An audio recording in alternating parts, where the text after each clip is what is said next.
Oh, and you see that lamp over there? And I just got... You've got some Florian stuff in here. Yeah, in the upper room there's... Have you got Kraftwerk gear? I've got a Kraftwerk synthesizer from Quiet. And a typewriter covered in DNA. I've got Florian's typewriter. Yeah, it's upstairs, I think.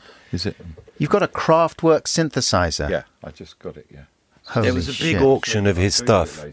I'll show you it later. I'd love to see it. Yeah. And when you play it, can you hear what songs they would have recorded with it? He's programmed stuff into it. It's bespoke. Wow. I suppose for some people they consider it to be a museum piece, but I really want to just play it and, use it. Yeah. There's one button you press and it goes dum dum dum dum dum dum. If only. If only. That was the first single I ever bought. Dusting those keys to get some Florian DNA. But, do you remember the Casio VL tone? Of course I do. So that was the Da, first. da, da. But that was the first time. It was like a kid like me who was obsessed with synthesizers could, for Christmas, get a Casio VL tone, switch it on and press a button. It would do just the preset that they'd used on that song by Trio, wasn't it? Was it Trio? Was Yeah. it called Trio, yeah. A German And combo. That was, that happened again with a Suzuki Omnichord, which I switched on, and I got the beat for Clint Eastwood immediately. It doesn't happen very often. Yeah. I mean, maybe amongst the Kraftwerk synthesizers I have acquired that there's that moment again, but maybe not. Do you think that there's a song in every single new bit of gear? Yes. Yeah. That's why I've got so many synthesizers. I've got a lot now. Not as many as Jean-Michel Jarre, but I think by the time I'm Jean-Michel's age, I will. We went to Jean-Michel's studio just outside of Paris on the Seine to record with him, and he has a huge kind of almost like a warehouse room next to the studio filled with keyboards. Damon's face when he walked in there is like, oh my God. You were like a child in a sweet shop. No, I mean, I've got 2 buildings now full of keyboards. But you don't have as many as Jean. You can't compete on keyboards with Jean-Michel Jarre. No one has as many as Jean-Michel. Yeah. I think I will have eventually. His keyboard collection is extraordinary. It's JJ, And who is a lovely human being. Is by he? the way. Yeah. Jean-Michel. With a good How's he doing these days? Firm handshake. Yeah, He's good still firm looks answer. very young, Yeah. and he's still very busy. He's a very prolific man. Not enough free jazz on his records. That's the only thing that's what I would say about Jean-Michel Jarre. It's all good. Yeah, that's fine, but No. I think free jazz is not the. it's going to be your next album. I would say 12 Bar Blues Yeah. was more what I was alluding to. We're halfway through the podcast. I think it's going really great. The conversation's flowing like it would between a geezer and his mate. All right, mate. Hello, geezer. I'm pleased to see you. Ooh, there's so much chemistry. It's like a science lab of talking. I'm interested in what you said. Thank you. There's fun chat and there's deep chat. It's like Chris Evans is meeting Stephen Hawking. It's the AI question. Uh-oh. How are you guys accommodating that into your lives if you are? We're not using it in our work at all. And in terms of does it worry us, I think we're in a lucky position that we're established enough that people want to hear our version of Gorillaz and not an AI version of Gorillaz. But if I was 20 years old wanting to make a career as an artist, I would be stressing a little bit right now. But I think, we were talking the other day that we're doing CDs for this album, which we haven't done for years because no one was buying CDs. And now they're very much back. Are they? Because kids are demanding a better sounding version of a record because streaming platforms condense music. So they've made that decision. They want to have CDs. So I think, like anything, AI in terms of the entertainment industry, from music to art, will have a moment and then it will die off because people will want to see stuff made here and listen and see stuff made by people. And then maybe it'll be used for something more important like medicine or the stuff that maybe it should be used for. But in terms of creativity, I'm hoping. I'm concerned about it with medicine as much as I am within the world of creativity, to be honest with you.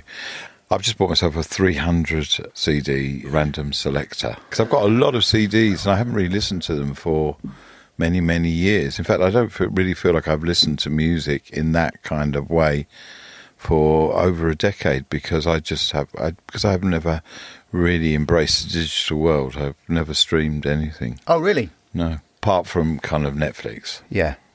But you're not on Spotify? No. Okay. No. I've never been on that. I wouldn't know how to do that.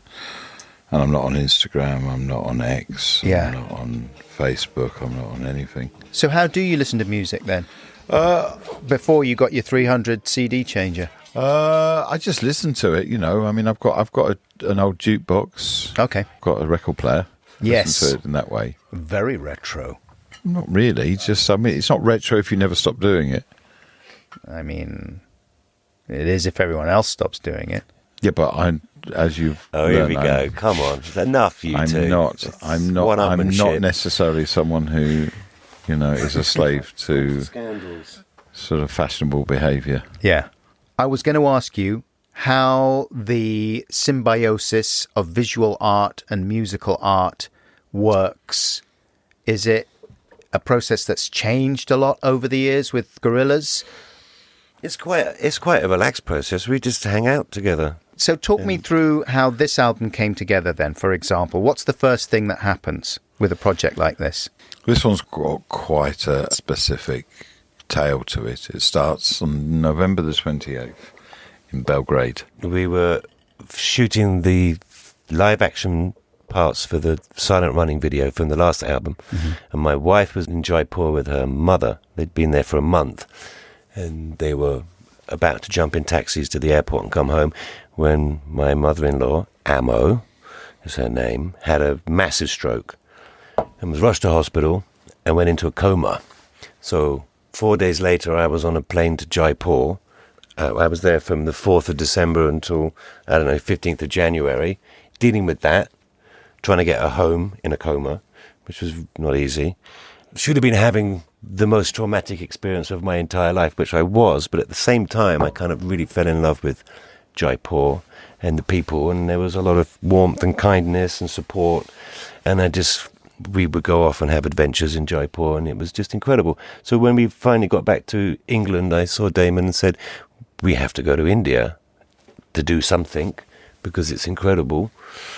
And then a year later, we were in India having our first trip, which we travelled around and we explored and we worked with musicians and had a fantastic experience. And then in between trips, Damon's father died, and then my father died 10 days later, which is the distance between when we were born. So by that point, we were like, okay, well, we know what this is about, and we're better placed to deal with that kind of a subject than India and their take on death and reincarnation, as opposed to the way we see it over here, which is some hope in a hopeless situation. Yeah. Really. You know, India is a very open book for that. You know, many of the kind of ideas about reincarnation and the cosmos find their origins in ancient Indian culture. And you use the word Indian, it's a very broad church. I always find that difficult. It's like, say, Africa, you know, India, it's the same thing. There's so much.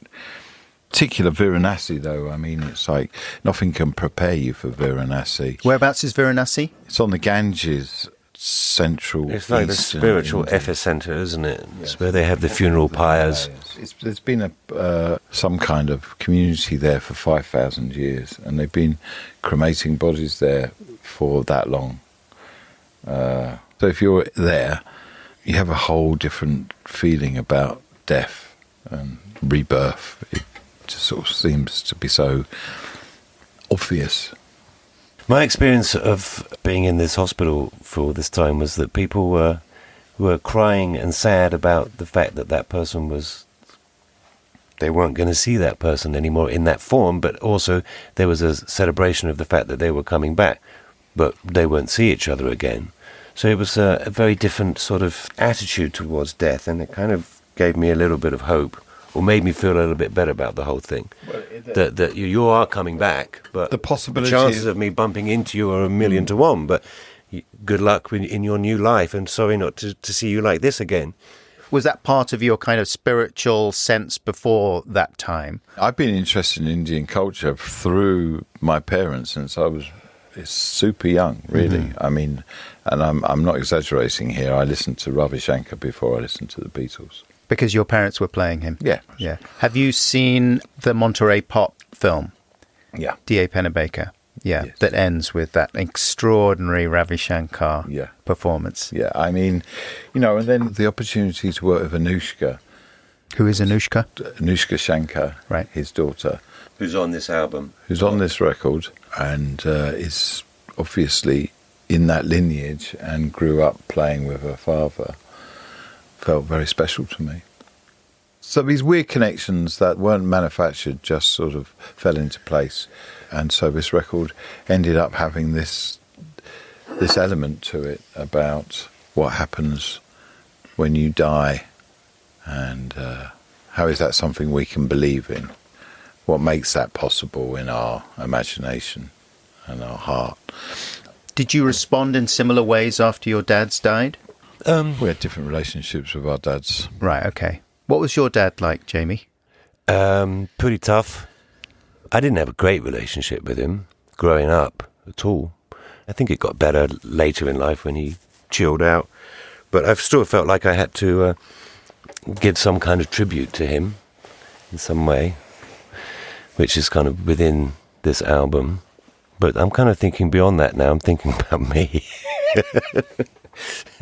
What's going to happen to me? Yeah, well, that's the freedom and you other get. family members and friends and Sure. stuff. It's in the past now, and it's a moment. But it's that thing when, as a man, losing your father, you move up to that position. You become the patriarch, and you don't have that.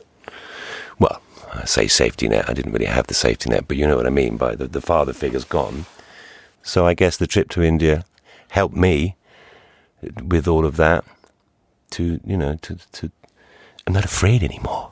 Yeah, do you feel that? Yeah, I'm kind of living in the moment and enjoying each day as it comes and making the most out of every day and not really concerning myself with what's to come.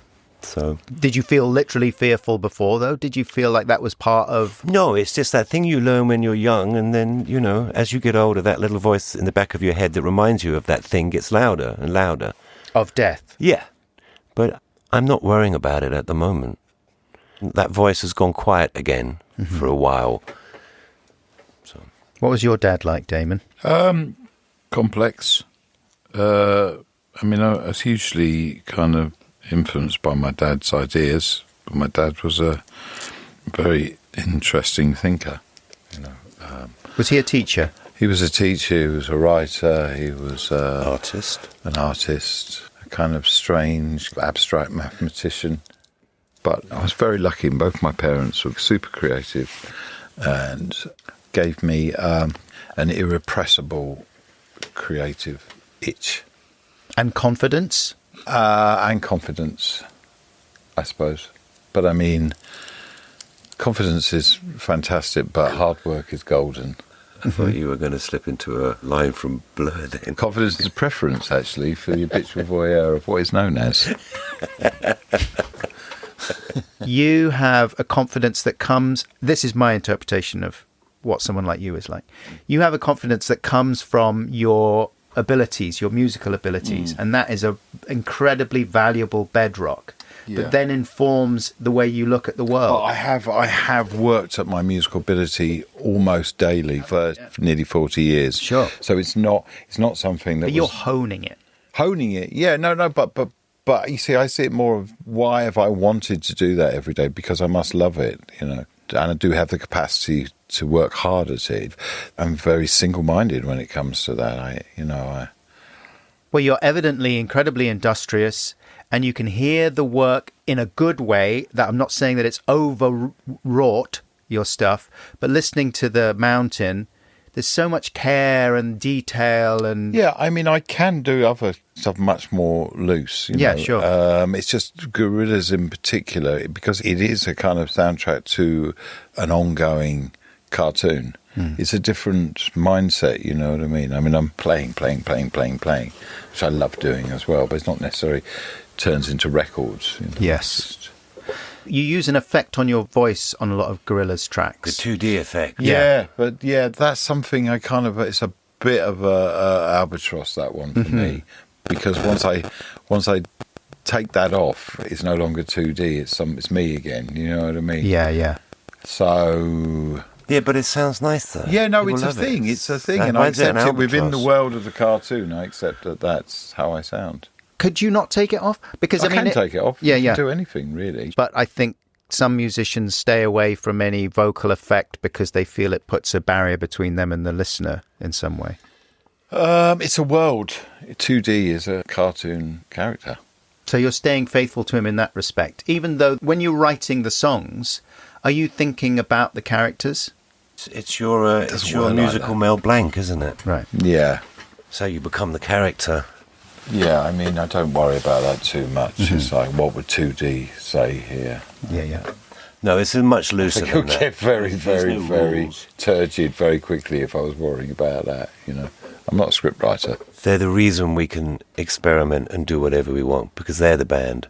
So behind them, we can literally do anything. There's nothing we can't experiment with, and nobody he can't collaborate with, or nowhere we can't travel to find ideas and inspiration. So it's total creative freedom, which is quite amazing to have that. And it has an audience, so we want more. So Even Van extremely Morrison. lucky. Get Van. Get him on the album. That would be a great collab.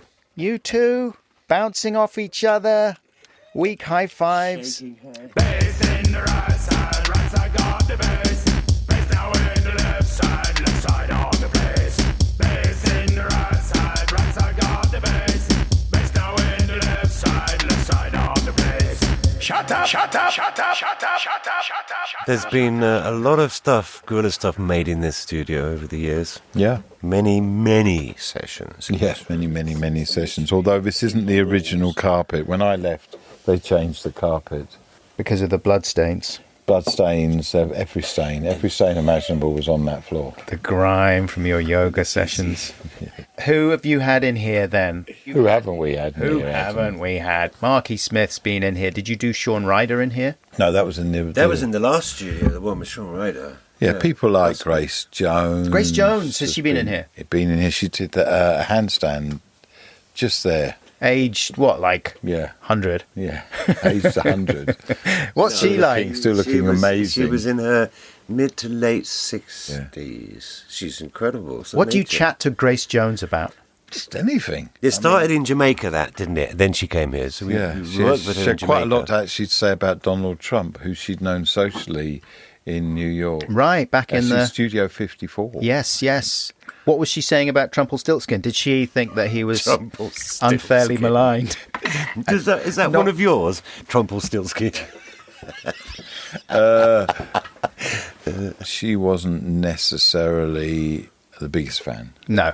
Let's just leave it at that, shall we? He gets too much publicity. Yeah, let's not talk about it. I had a really We're just off to America soon, you know. I had quite an involved dream about Trump. People do dream about... My wife dreamt about him the other day. Yeah, and he was a really nice guy. I liked him in my dream. He's everywhere, even in our dreams. Yes. You got along well with him in your dream, really? I did. No, honestly, it was weird.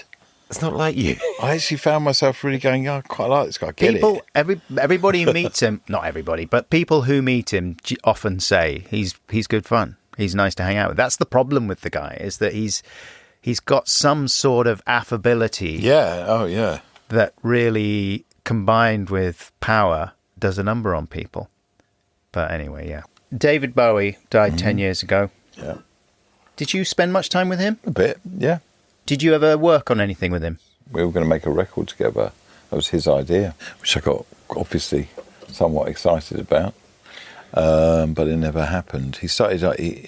It was supposed to start, and then he was on a tour, and it was doing very well. And he said, "Well, I'm not going to stop until the tour people don't want to come and see me." I don't know. Is this Bowie we're talking about? Yeah. Yeah.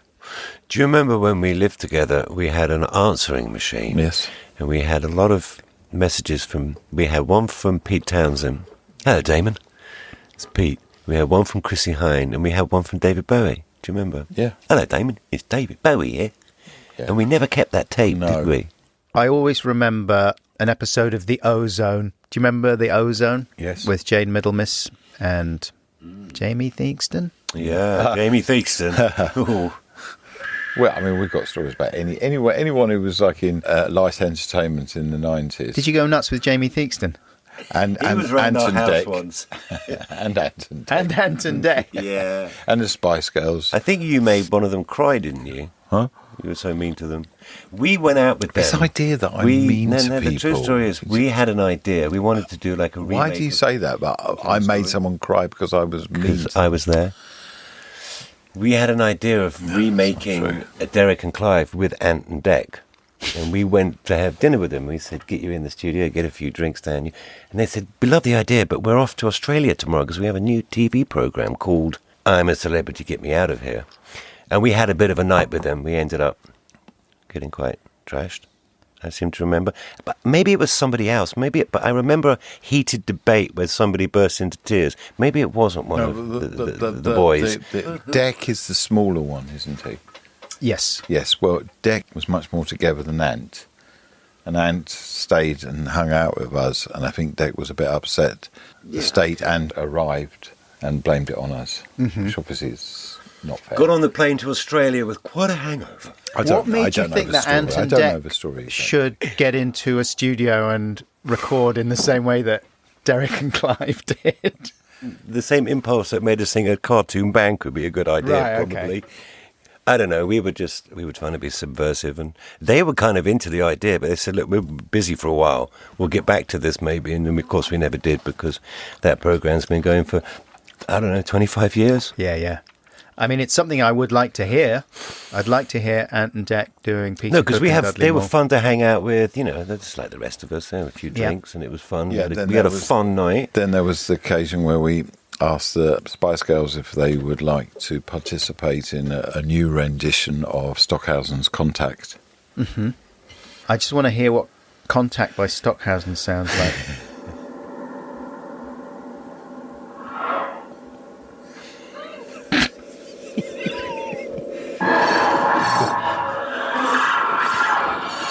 Love it. What would the Spice Girls do, though? Those noises. Exactly. What would they do? Well, it's intriguing, right? Yeah. To bring it back to David, you were quite rude about him in The Ozone in 1995. I felt very indignant on his behalf. Was I having a go at Tin Machine? I did an impression of what you said. This is exactly what you said, but it's me doing an impression of you. 1995. Saying, hang on, I want to hear your impression of Damon. All right, here we go. To be honest with you, I don't think what he's doing now is particularly important. People who watch The Ozone don't even know who he is. That's a very good impersonation of Damon. You've even got that little whistle at the end. I did work on it. Yeah. I love the way you prepared that. That was in my audio book. Yeah, I mean, there was something about the Tin Machine that was just particularly rubbish. Yeah. I don't know what it was. But, God, compared to the mountain of genius, I think, But it's true. The Ozone was for kids. They didn't know who David Bowie was at that point. The world of the internet didn't exist then. You couldn't just source something, So, but everyone knows who David Bowie is now, and quite rightly, because, massive influence on me, So I don't feel bad about saying that. Mm-hmm. But thanks for bringing it up, nonetheless. It's okay. And reenacting it so superbly. Well. And of course, Bowie's last statement. Yeah, it was heartbreaking. Yeah. Bit of free jazz. That's not free jazz. What the fuck? Do you actually know what free jazz is? No. Because it's not that. Is it not? No. Does Donny McCaslin not play any free jazz? But free jazz is free jazz. It's where there's no chord structure, there's no destination. It's just totally and utterly free. Everything else is not strictly free jazz. It's considered and, charted. And to me, free jazz is just skronking, like atonal. Yeah, I mean, noise. you could put free jazz is the same as free pop. free classical. It's the same thing. What's free pop? I'd like to hear some free pop. I can show you some later if you want to Yeah. participate in it. Let's do some free pop. We've created a new genre. Hey, welcome back. So that was the main conversation there. Hope you enjoyed that. We had to vacate the control room where we were recording. We ran out of time. Someone else was booked in there after us. By the way, I've posted a couple of pictures from that day on my website, in case you're interested in seeing some gnarly old guys. I bought a hat for Damon with the word cool written on the front. He very gamely posed with it, which I was happy about. And by this point, at the end of that main conversation, I was beginning to relax. I had been quite nervous. I didn't know what to expect. Damon's reputation precedes him, and I wasn't sure how the thing was going to go. And it's always difficult when you're interviewing two people at the same time, especially if they have the kind of rapport that Damon and Jamie do. They're talking over each other a little bit and having digs at each other every now and again. It's hard to navigate in the moment when you're recording. Also not that easy to mix when you're editing. But I felt like it was a really fun chat that we had. And I was really pleased because I've got a huge amount of admiration for both Damon and Jamie. Yeah, Jamie was very nice about the podcast, and he was talking to me about some of his favourite episodes. And that's where you join us here as I was packing up my stuff. And once again, I had my dictaphone running to capture our conversation, and then I took it along with me for a short tour of the studios with Damon. Here we go. I listened to the one you did with Louis. Oh, I've done lots with Louis. Yeah, I listened to one of them, which was very funny. He's always funny. Louis came to see us at Copperbox, and he came backstage, and we were very excited to meet him. We had a nice chat, and then he announced that, oh, tomorrow I'm going to see Coldplay. And we were like, get out of the dressing room. Coldplay. I feel like I stand up for Coldplay. No, I was so impressed. I was so impressed by him at Glastonbury and his crowd work and his thing where he improvises songs.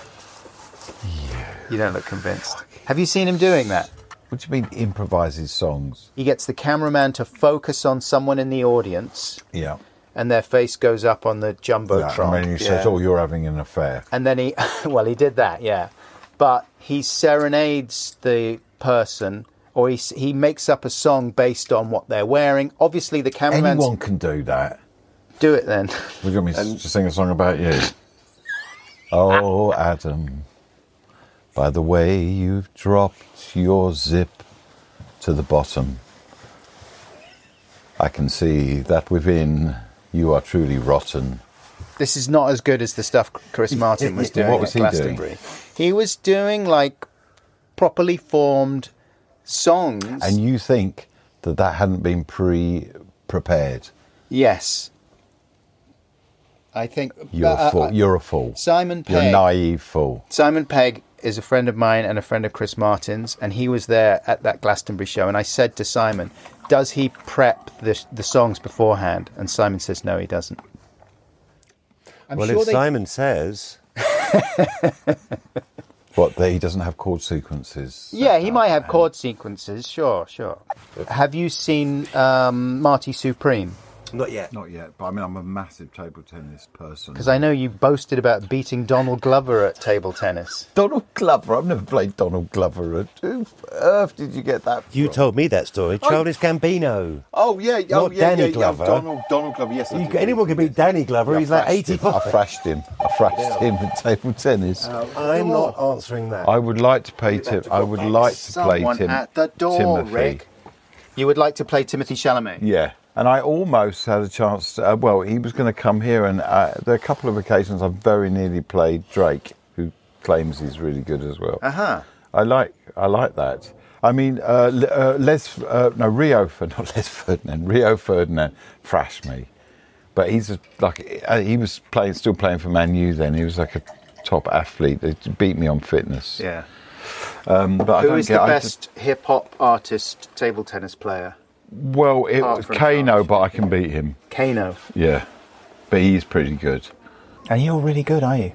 I'm very street in my Street? style. I'm, unorthodox. What does that mean? Are you like jumping up and down and going way back like they do in Marty Yeah, I mean, Supreme? but all of those really good shots in there were all choreographed. They're not from open play. Mm-hmm. I did used to go to a club, table tennis club in New York, where there were a few kind of ex-pros there who would humiliate Susan you. Sarandon. Yeah, we would play like with a spoon or something, and thrash you. It's so humiliating. Do you like table tennis? I can't play it. My sons like it. Right. Yeah, they're good. They're really competitive. I mean, you can't not be if you like it. They've had big rows. Their table tennis rows, my sons, are like my Monopoly rows used to be with my sister. Yeah, I know what you mean. Really quite bitter. Okay, will you show me some of your gear? Yeah, sure.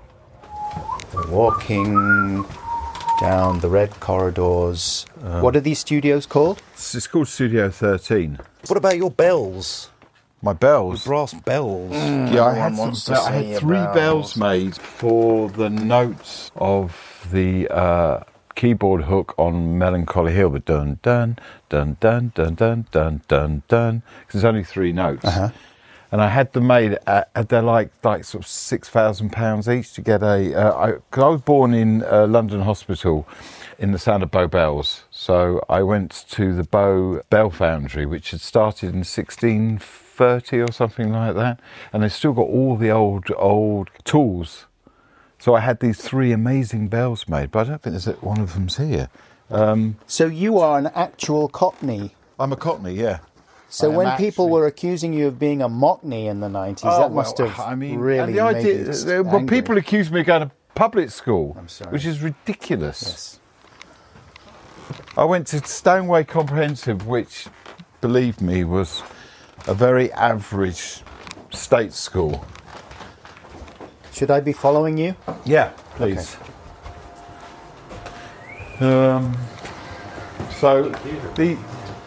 So when you come here to work, you get to look in all of these cupboards, which are just packed full of keyboards. Oh, wow. Beautifully labelled. Beautifully labelled. There's a bit of Russian stuff left here, but I've got a lot of Russian synthesizers, but most of them are in Devon at the moment, working on this score that I'm, Hello. So I take different periods and different kind of sounds. The Moog Little Fatty. Yes. The Chroma Polaris. Yeah. The Ensonic ASR 10 #1. Yeah. The it's not Tesco, it's Taisco. The Rhythm 6 Mark 700. The Casio tone. Oh, I love it. Casio. God, I love Casio. And each of these you have recorded with? Yeah, and they're all different. They've all got a different story and look at that. One of 2. This is where, when I'm in London, I work up here. Hi, guys. Hello. Adam Buxton is doing a podcast with us. Sorry to interrupt. That's all right, Adam. How nice to meet you. Nice to meet you. Now, this is a keyboard from the Kraftwerk Oh, studio. really? Yeah. Holy Moses. This thing? Yeah. Wow. Do you want to hear it? Yes, please. Okay. Let me stick it in an amp. This is just rendering stuff. Ooh. There you go. Oh my God, that sounds amazing. It's cool, it's sexy.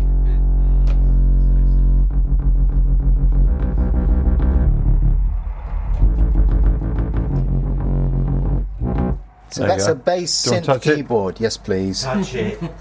Touch it. Whoa, that guy, I like that guy. Yeah.